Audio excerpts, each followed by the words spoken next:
अस्सलामुअलैकुम वरहमतुल्लाहि वबरकातुहू। बिस्मिल्लाहिर्रहमानिर्रहीम। ए मोमिनो बिट्टो चोड़ो या कई भेरा वधाए व्याज न खाओ ऐं अल्लाह का डिड्यो ऐं संदसि नाफरमानी का बचो त मन अवां कामयाब ऐं सरखुरू थियो ऐं उन बाहि का बचो जेका काफ़िरनि लाइ तैयार कई वई आहे ऐं अल्लाह ऐं संदसि रसूल जे हुक्मनि जी ताबेदारी कयो त मन अवां ते बाज ऐं रहम कयो वञे ऐं पंहिंजे रब जी बख़्शिश ऐं जन्नत ॾांहुं दौड़ो जंहिंजी वुसअत वेकर आसमाननि ऐं ज़मीन जेतिरी आहे ऐं उहा मुत्तकी परहेज़गार ऐं अल्लाह जी नाफरमानी खां बचंदड़ ॿारनि लाइ तैयार कई वई आहे जेके सुख तोड़े ॾुख में ख़ुशहाली ऐं तंगी जी हालत में अल्लाह जी राह में ख़र्च कनि था ऐं कावड़ या गुस्से खे पी वञनि था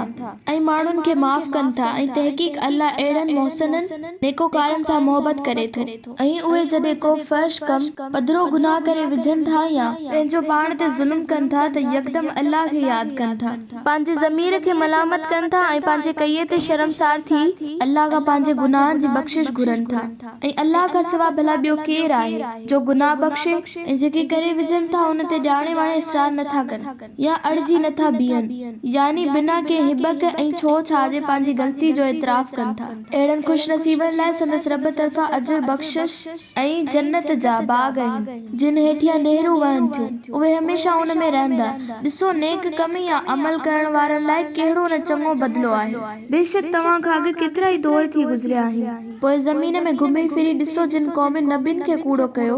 ऐं हक़ ऐं हिदायत जी राह इख्तियार न कई उन्हनि कूड़ो कंदड़नि जी पछाड़ी कहिड़ी थी हीअ क़ुरान इंसाननि लाइ हिकिड़ो बयान ऐलान पधरो पैगाम ऐं वज़ाहत आहे ऐं मुत्तक़िन परहेज़गारनि लाइ हिदायत रहनुमाई ऐं नसीहत आहे ऐं अवां दिलि न लायो ऐं न सुस्त थियो ऐं न हिम्मत हारियो ऐं न ग़मगीन थियो तव्हां ई सोभारा ऐं ग़ालिब थींदो जेकॾहिं अवां मोमिन आहियो जेकॾहिं तव्हांखे अहूद में को घाव लॻो आहे या चोट आई आहे त बेशक उन जहिड़ो ज़ख़्म ऐं घाव काफ़िरनि खे बि बदर में लॻो हो इहो त ज़माने जूं लाहियूं चाढ़ियूं आहिनि जिन खे माण्हुनि जे विच में फिराईंदा रहंदा आहियूं ऐं अव्हां ते अहिड़ो वक़्तु उन ई करे आंदो वियो त अल्लाह ॾिसे ज़ाहिर करे त केर सच्चा मोमिन आहिनि ऐं अव्हां मां किन खे शहादत जे दर्जे ते फाइज़ करे ऐं अल्लाह ज़ालिमनि खे कॾहिं बि पसंदि नथो फरमाए ऐं हिन लाइ त जिन ईमान आंदो आहे अल्लाह उन्हनि खे पाक करे ऐं काफ़िरनि खे चटी या नास करे ऐं ए मुसलमानो छा तव्हां सम्झी वेठा आहियो त महज़ ईमान जे दावा करे जन्नत में ईअं ई हलिया वेंदो हालांकि अल्लाह अञा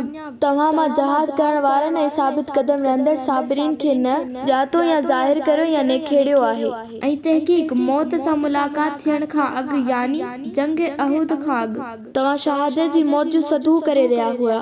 हाणे त मौत तव्हां जे साम्हूं अची चुको आहे ऐं तव्हां ख़ुदि बि हुन खे अखियुनि सां ॾिसी रहिया आहियो यानी जेकॾहिं शहादत जो शौक़ अथव त मैदान ते लहू रुकिजी छो विया आहियो।